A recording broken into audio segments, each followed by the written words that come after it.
So I am Carolyn's matron of honor. We've been best friends for 17 years now. We met in the first grade, and I'm pretty sure we became friends because Carolyn was a very stubborn only child, and she's an only child, so she needed someone to fight with. And I, being the youngest of 4 kids, have lots of experience under my belt with fighting.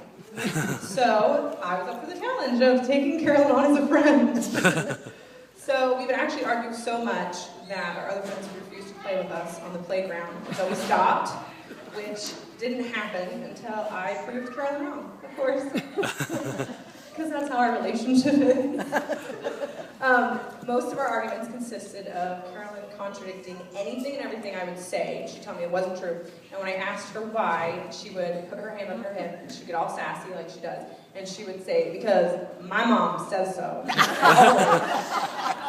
Like this totally validated her argument and made her right.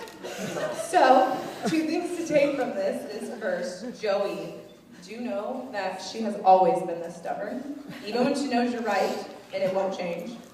And Susan, feel comforted that at one point in Carolyn's life, she did agree with everything you said. Even though it was a brief moment, it happened.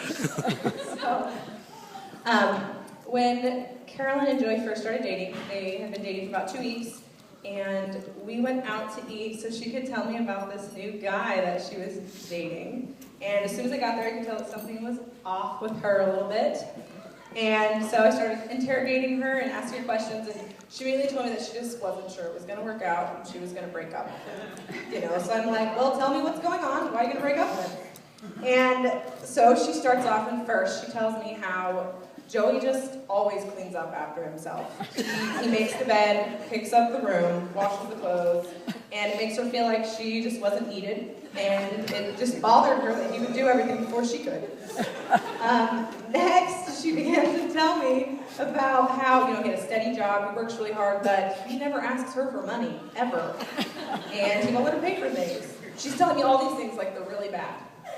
And then she gets really serious, looks me in the eye, and she's like, I think that he is like way in love with me. Way more in love with me than I am with him. And I'm just looking at her like she's totally crazy. So I'm like, let's recap this. The boy cleans up after himself. He's a hard worker and he buys things for you. He's more in love with you than you are with him. And he has awesome hair. I don't see the problem. So I advised her not to break up with him because I thought he was a keeper. And she didn't listen to me, because she never does. And about 2 days later, she tried to break up with Joey, and his response was, "You'll be back."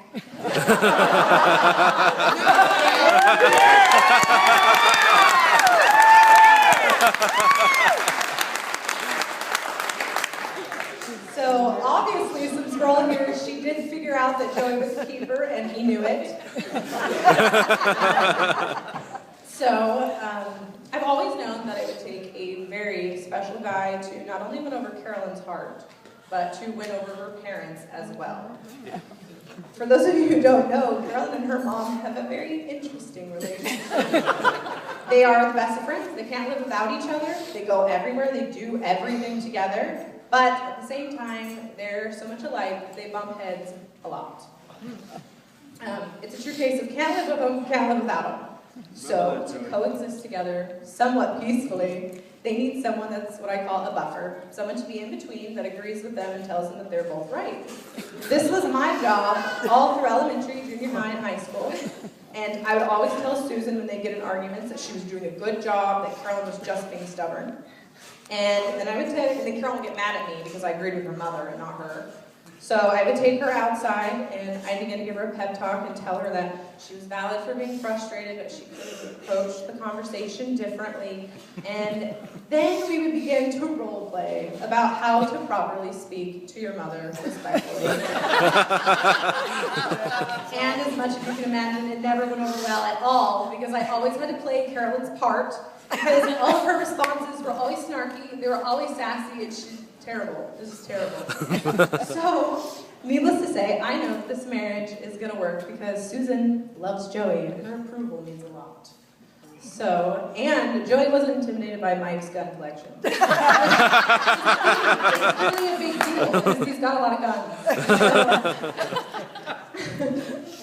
guns. So Joey, I commend you for easily winning over Goga's family in whole. And I pass the mantle of being Carolyn and Susan's buffer to you. May you always be the voice of reason in the back of their minds.